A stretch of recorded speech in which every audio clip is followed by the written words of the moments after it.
Hello students.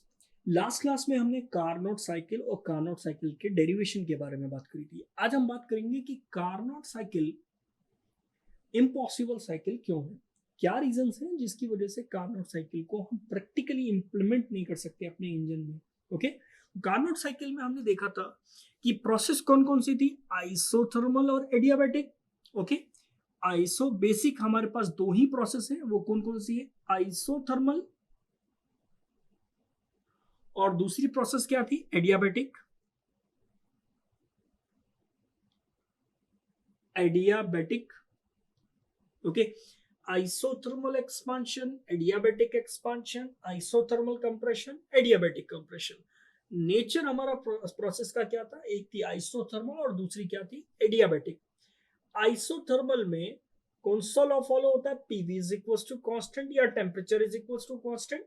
Okay, adiabatic में कौन सा लॉ फॉलो होता है, PV to the power gamma is equal to क्या, कांस्टेंट। अब देखते हैं आइसोथर्मल प्रोसेस कैसे हो रही है और प्रैक्टिकली हम उसको क्या अचीव कर पा रहे हैं कि नहीं कर पा रहे हैं। देखिए, ये पीवी डायग्राम है, ये पॉइंट 1 to 2 आइसोथर्मल प्रोसेस है। कौन सी प्रोसेस है, आइसोथर्मल प्रोसेस है।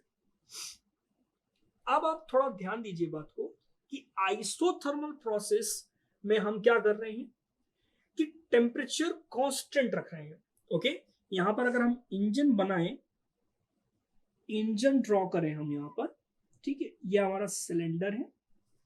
ओके,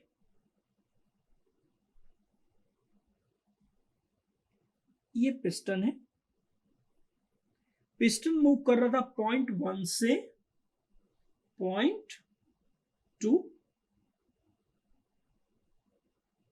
ओके, ये मूव कर रहा है इस तरफ, एक्सपांशन हो रहा है। क्या हो रहा है, एक्सपांशन।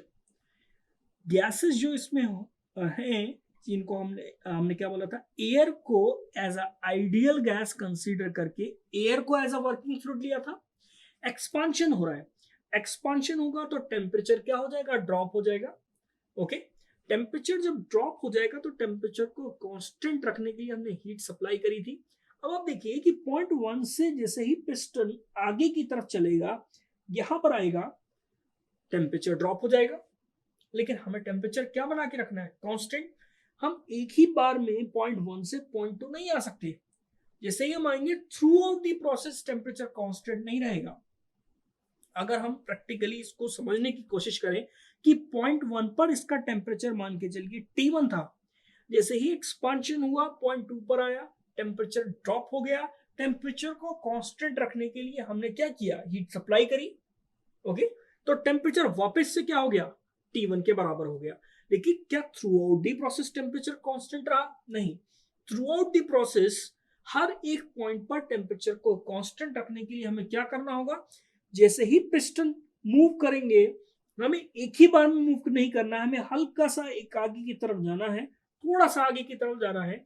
जैसे ही टेम्परेचर ड्रॉप होगा हम हीट सप्लाई कर देंगे, फिर हमारा पिस्टन आगे की तरफ जाएगा, फिर से टेम्परेचर ड्रॉप होगा, फिर से हम हीट सप्लाई कर देंगे।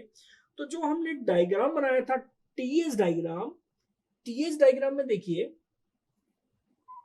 हमने एक स्ट्रेट लाइन बनाई थी। ओके, ये हमारा टीएस डायग्राम था। टीएस डायग्राम में हमने स्ट्रेट लाइन बनाई थी। स्ट्रेट लाइन में हम ये देख रहे हैं कि पॉइंट 1 से point 2 through out temperature constant है। क्या है, थ्रू आउट टेम्परेचर कॉन्स्टेंट है। लेकिन अगर हम इसको प्रैक्टिकली अचीव करेंगे तो थ्रू आउट टेम्परेचर कॉन्स्टेंट नहीं रहेगा। Through out temperature constant achieve करने के लिए पिस्टन को बहुत ही स्लोली मूव करना पड़ेगा। तो आइसोथर्मल प्रोसेस क्या है, बहुत ही स्लो प्रोसेस है। ओके, अगर आपको आइसोथर्मल प्रोसेस अचीव करना है तो आपको बहुत ही स्लो मैनर में आगे की तरफ जाना पड़ेगा। अब हम बात करते हैं एडियाबैटिक प्रोसेस की। पॉइंट 2 से पॉइंट 3 हमारा पिस्टन आया, पॉइंट 2 से पॉइंट 3 एक्सपांशन, अभी भी एक्सपांशन हो रहा है, लेकिन ये एक्सपांशन कैसा हो रहा है, ये एक्सपांशन किस तरह से है, एडियाबैटिक एक्सपांशन है। ओके, एडियाबैटिक एक्सपांशन है। एडियाबैटिक एक्सपांशन से में क्या होता है कि हीट ट्रांसफर किसी भी तरीके से सिस्टम से नहीं होती, हीट ट्रांसफर क्या होता है, जीरो। और आपको मालूम है कि अगर टेम्परेचर ज्यादा होगा तो आप हीट ट्रांसफर नहीं रोक सकते। हीट ट्रांसफर तो होकर रहेगा। हीट ट्रांसफर के जो मोड होते हैं वो क्या होते हैं, या तो वो कंडक्शन से हीट ट्रांसफर हो जाएगा, कन्वेक्शन से हो जाएगा, या फिर रेडिएशन से हो जाएगा। अब कंडक्शन और कन्वेक्शन को तो रोक सकते हैं, लेकिन आप रेडिएशन को नहीं रोक सकते। ओके, जहां पर टेम्परेचर बहुत ज्यादा हो जाता है वहां पर हीट ट्रांसफर किससे होता है, रेडिएशन से होता है। तो हीट ट्रांसफर आप कितना भी इंसुलेशन प्रोवाइड कर दें, हीट तो ट्रांसफर होगी ही। तो फिर हम एडियाबैटिक अचीव कैसे करें? हीट ट्रांसफर जब हम रोक नहीं सकते, हीट को बाहर निकलने से नहीं रोक सकते, तो फिर हम एडियाबैटिक प्रोसेस कैसे अचीव करें? तो एडियाबैटिक प्रोसेस अचीव करने के लिए एक हाइपोथेटिकल सिचुएशन हमें माननी पड़ेगी कि पॉइंट 2 से पॉइंट 3 पिस्टन इतनी तेजी से मूव हुआ कि उसको हीट ट्रांसफर का टाइम ही नहीं मिला और स्टेट में क्या आ गया, चेंज आ गया। स्टेट में क्या आ गया, चेंज आ गया। तो इससे निष्कर्ष क्या निकलता है, इससे कंक्लूजन ये निकलता है कि एडियाबैटिक प्रोसेस बहुत ही फास्ट प्रोसेस है। क्या है, बहुत ही फास्ट प्रोसेस है। अब आप इमेजिन करके देखिए कि आपका जो इंजन है उसका आधे टाइम आधा पोर्शन वो स्लो मूव कर रहा है और आधा पोर्शन वो बहुत ही फास्ट मूव कर रहा है। तो क्या किसी इंजन में ऐसे दो डिफरेंट कॉम्बिनेशन अचीव कर पाना हमारे लिए बहुत ही ज्यादा क्या होगा, डिफिकल्ट होगा, इम्पॉसिबल है ये अचीव करना कि इंजन आधे समय स्लो चले और आधे समय बहुत ही फास्ट चले। इसलिए कार्नोट साइकिल क्या है, इम्पॉसिबल साइकिल है। दूसरा पॉइंट जो इसको इम्पॉसिबल बनाता है वो क्या है कि हमने ये माना है कि किसी भी तरीके से कोई भी फेस चेंज नहीं हो रहा है, no phase change, no phase change. Okay, phase change नहीं हो रहा है। अब आप देखिए कि अगर फेस चेंज नहीं होगा, क्या फेस चेंज अगर नहीं होगा तो फिर टेम्परेचर कांस्टेंट कैसे अचीव किया जाएगा?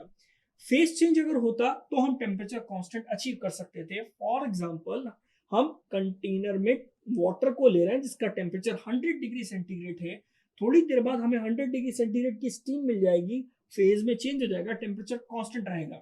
तो फेज में चेंज नहीं होता आइडियल गैस में, तो कांस्टेंट टेम्परेचर पे फेस चेंज नहीं होता, ये इम्पॉसिबल है, ये हम अचीव नहीं कर सकते। इसलिए कार्नोट साइकिल क्या है, एक इम्पॉसिबल साइकिल है। ओके, कार्नोट साइकिल का जो हमने फॉर्मूला ड्राइव किया था वो फॉर्मूला क्या था, efficiency is equal to 1 minus T lower divided by T higher. ये एफिशिएंसी का फॉर्मूला था। ओके, एफिशिएंसी जो है वो डिपेंड कर रही है या किसका फंक्शन है, टेम्परेचर का फंक्शन है, लोअर टेम्परेचर का और हायर टेम्परेचर का। अगर आपको इफिशिएंसी कार्नोट साइकिल की बढ़ानी है, ओके, तो हम कैसे बढ़ा सकते हैं, क्या क्या ऑप्शंस हैं हमारे पास, उसके बारे में हम बात कर लेते हैं। अगर आपको कार्नोट साइकिल की इफिशिएंसी बढ़ानी है तो आप लोअर टेम्परेचर को क्या कर दीजिए, घटा दीजिए, लोअर टेम्परेचर को घटा दीजिए, या हायर टेम्परेचर को आप क्या कर दीजिए, बढ़ा दीजिए। लोअर टेम्परेचर को घटा देने का मतलब क्या है, आप अपनी बाइक चला रहे हैं तो बाइक में जो सराउंडिंग टेम्परेचर है वो है टीएल। क्या कोई कंट्रोल होता है आपका सराउंडिंग टेम्परेचर पे? नहीं, सराउंडिंग टेम्परेचर को आप कंट्रोल नहीं कर सकते, तो टीएल पे हमारा कोई कंट्रोल नहीं होगा, तो टीएल हम नहीं बढ़ा सकते। ठीक है, इफिशिएंसी को बढ़ाने के लिए अगर हम टीएच बढ़ाएं, थियोरेटिकल बातें हो रही है ये, टीएच अगर हम बढ़ाएं, टीएच का मतलब है हायर टेम्परेचर। ये टेम्परेचर कहाँ मिलता है, कंबशन चैम्बर या सिलेंडर के अंदर का जो टेम्परेचर होता है वो हायर टेम्परेचर होता है। हायर टेम्परेचर बढ़ाने का क्या मतलब है, आपने कंबशन ज्यादा किया, ज्यादा अच्छे से किया तो टेम्परेचर बढ़ जाएगा। ओके, लेकिन टीएच हम इतना नहीं बढ़ा सकते कि उसकी मेटलर्जिकल लिमिट को क्या कर दे, वो क्रॉस कर दे। ओके, तो इस तरह से हम एफिशिएंसी को हम क्या कर सकते हैं, चेंज कर सकते हैं। थियोरेटिकली अगर आपसे पूछे कोई कि कार्नोट साइकिल की एफिशिएंसी किस तरह से बढ़ाई जा सकती है, तो हम आंसर करेंगे लोअर टेम्परेचर को घटा दिया जाए और हायर टेम्परेचर को क्या कर दिया जाए, बढ़ा दिया जाए। इस तरह से कार्नोट साइकिल की एफिशिएंसी हम क्या कर सकते हैं, बढ़ा सकते हैं। जब कार्नोट साइकिल इम्पॉसिबल साइकिल है तो फिर कार्नोट साइकिल का डेरिवेशन और कार्नोट साइकिल के फॉर्मूले और कंसेप्ट हमने क्यों पढ़े? कार्नोट साइकिल इम्पॉसिबल साइकिल तो है, लेकिन कार्नोट साइकिल हमें क्या एक बेंचमार्क देती है, एक पैरामीटर बताती है कि अगर किसी इंजन की एफिशिएंसी कार्नोट एफिशिएंसी 80% है तो उसकी इफिशिएंसी 80% को क्रॉस नहीं करेगी एक्चुअल इफिशिएंसी, तो ये हमें एक बेंचमार्क देती है। ओके, इस बेंचमार्क से हमारे कैलकुलेशन या इंटरप्रिटेशन जो है वो आसान हो जाते हैं। ओके, तो नेक्स्ट क्लास में अब हम कार्नोट साइकिल पे बेस्ड न्यूमेरिकल सॉल्व करेंगे। Okay, thank you.